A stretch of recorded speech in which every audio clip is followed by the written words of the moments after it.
जब भी कोई चुनाव होता है, कोई भी पार्टी जब वोट मांगने जाती है तो अपने मुद्दे सामने रखती है, अपने प्रचार के जो स्तंभ होते हैं वो सबके सामने रखती है। ये हमारा एजेंडा है, ये हमारा नैरेटिव है, ये हमारी नीतियां रहेंगी। और जो सत्तारूढ़ दल है वो बताता है कि ये हमारा ट्रैक रिकॉर्ड है, 10 साल या 5 साल हमने ये किया और ये नहीं कर पाए तो इस कारण से नहीं कर पाए, आने वाले वक्त में अगले 5 साल में हम ये करके दिखाएंगे। तो कांग्रेस पार्टी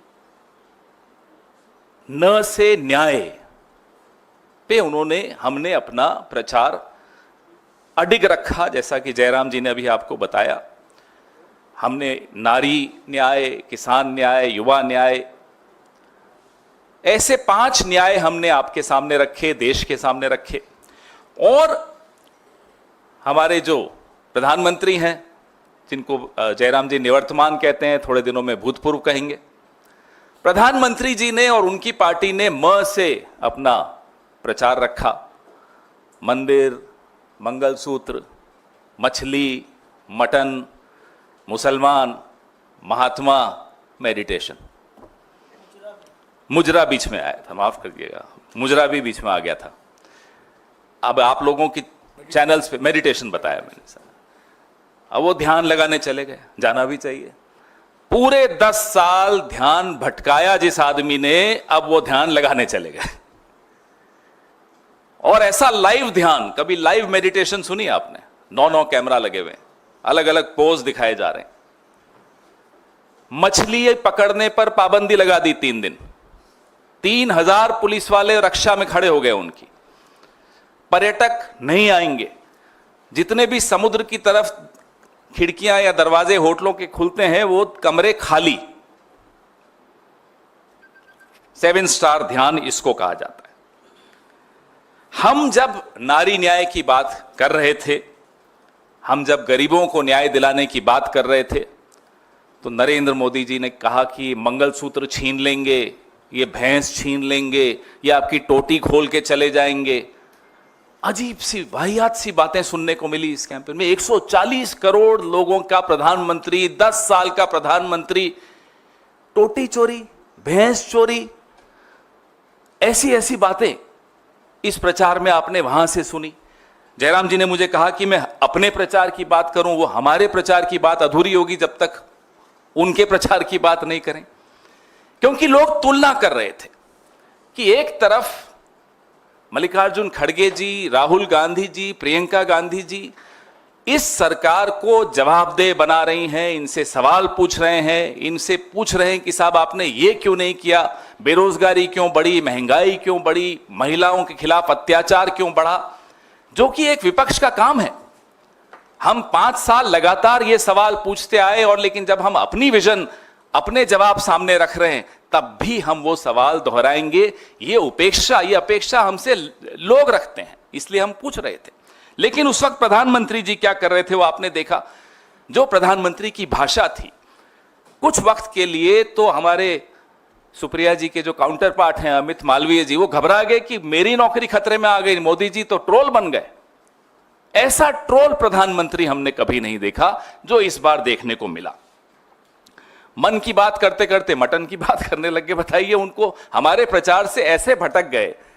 ये मैं अपनी खुद की पार्टी की तारीफ करूंगा कि हमारे प्रचार ने नरेंद्र मोदी के प्रचार को पटरी से उतार दिया। अपनी बात, वैसे कुछ कहने लायक उनके पास था भी नहीं, अगर होता तो कह देते, अपनी बात उनकी कुछ नहीं थी।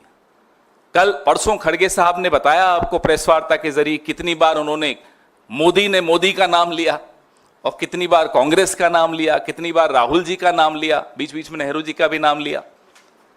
लेकिन देश को यह नहीं बताया कि आपने किया क्या, आप करने क्या वाले हैं।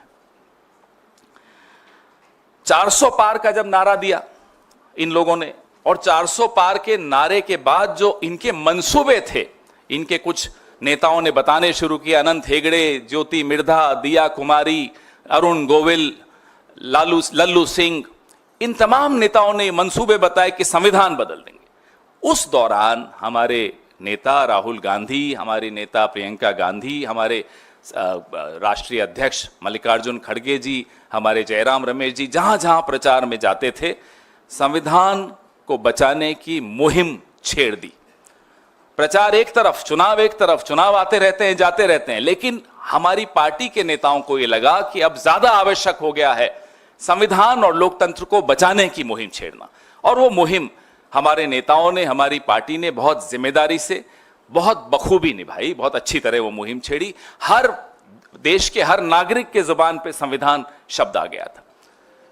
सबको ये चिंता होने लगी कि ये संविधान वाकई खतरे में है और संविधान बहाना है, आरक्षण पे निशाना है। ये बात लोगों के दिमाग में बैठ गई। ना केवल आरक्षण पे निशाना है, हमारे आपके जो हुकूक हैं, हक है, अधिकार है, उन पर भी निशाना है। ये जो आज कैमरा सामने दिख रहे हैं, ये सब बंद हो जाएगा। आप मानिए ये बात को, अगर ये व्यक्ति जो भूतपूर्व होने वाले हैं, अगर ये चुनाव जीत जाते किसी गलती से भी, तो आप लोगों का ये सब बंद हो जाता। हम लोग यहां नहीं होते, जेलों में होते, और आप अपनी ईएमआई के संघर्ष में चल रहे होते। ये होने वाला था। ये देश खतरे की एकदम मुहाने पे आ चुका था। उसको बचाने की एक जो जिम्मेदारी हमारे नेताओं ने ली, हमारी पार्टी ने ली, वो वाकई काबिले तारीफ है। और इतना परेशान हुए नरेंद्र मोदी जी, इतने भटक गए, वो अपने ही दोस्तों पर आरोप लगा दिया कि ये टेम्पो भर भर के पैसे भेजते हैं। जयराम जी और मैं रोज सुबह सुबह एआईसीसी के बाहर आके देखते थे, कोई टेम्पो आए, कोई टेम्पो आया ही नहीं। एक बार वो टेम्पो निकलते थे, एड्रेस कहीं और का दे दिया था उनको, वहां चले जाते थे। एक टेम्पो नहीं आया, आया होता तो आपको और ज्यादा हम विज्ञापन देते, बता रहा हूं आपको। और इतना वो भटके कि अभी तक तो भगवानों की आपस में लड़ाई कराते थे। जो हमारे बुजुर्ग नेता जो रहे नहीं, अब नेहरू जी की लड़ाई पटेल से करा दी थी, सुभाष चंद्र बोस जी की लड़ाई करा दी थी, अब रविवार की लड़ाई शुक्रवार से करा दी जाते जाते। क्या रविवार को छुट्टी क्यों है, ईसाइयों का यह प्रभाव है? अरे प्रधानमंत्री जी, 10 साल हो गए आपको, ये मुद्दे हैं आपके पास कि रविवार को छुट्टी होनी चाहिए या नहीं होनी चाहिए। वो जब बोल रहे थे, उस दिन सोमवार था, उससे एक दिन पहले छुट्टी ली थी उन्होंने, प्रचार नहीं किया था। जयराम जी ने ट्वीट किया था कि आज प्रचार नहीं कर रहे। तो मैं आपको बताने की कोशिश कर रहा हूं कि कैसे उनका प्रचार भटक गया और कैसे डिरेल हो गया, जिसको इंग्लिश में कहते हैं। जाते जाते उन्होंने एक और बात ज्ञान की कर दी। ज्ञान के तो वो सागर है, एंटायर पॉलिटिकल साइंस है। बोले कि बापू को कोई जानता ही नहीं था, पिक्चर बनी तब से जानते थे। मोदी जी, आप पर 100 पिक्चरें बन जाए ना, आपको लोग भूल जाएंगे। ये आप लिख कर ले लीजिए, आपको पिक्चरें भी अब नहीं बचा पाएंगी। जो लेगेसी है, जो आप विरासत छोड़कर जा रहे हैं इस लोकतंत्र के लिए, उसको लोग भुलाने की कोशिश करेंगे, आने वाली पीढ़ियां भूलने की कोशिश करेंगी। ये स्थिति है। जर्मनी में एक शासक था, उसको लोग भुलाते हैं। आप जर्मनी में जाइए, उसका नाम ले लीजिए, वो बड़ी, उनका चेहरे का हाव भाव बदल जाते हैं, उनको शर्म आ जाती है। यही हालत इस देश में नरेंद्र मोदी जी की होने वाली है, विश्व में नरेंद्र मोदी जी की होने वाली। आने वाले 4 जून को हम फिर आपसे मिलेंगे और पूरे इन ऑल ह्यूमिलिटी हम आपको कह रहे हैं, विनम्रता के साथ कह रहे हैं, आप लोगों ने बहुत गर्मी में झेला, बहुत मेहनत की, बहुत पसीना बहाया, आपकी भी मेहनत कामयाब होगी। लोकतंत्र जीतेगा, इंडिया गठबंधन की सरकार बनेगी। बहुत बहुत धन्यवाद।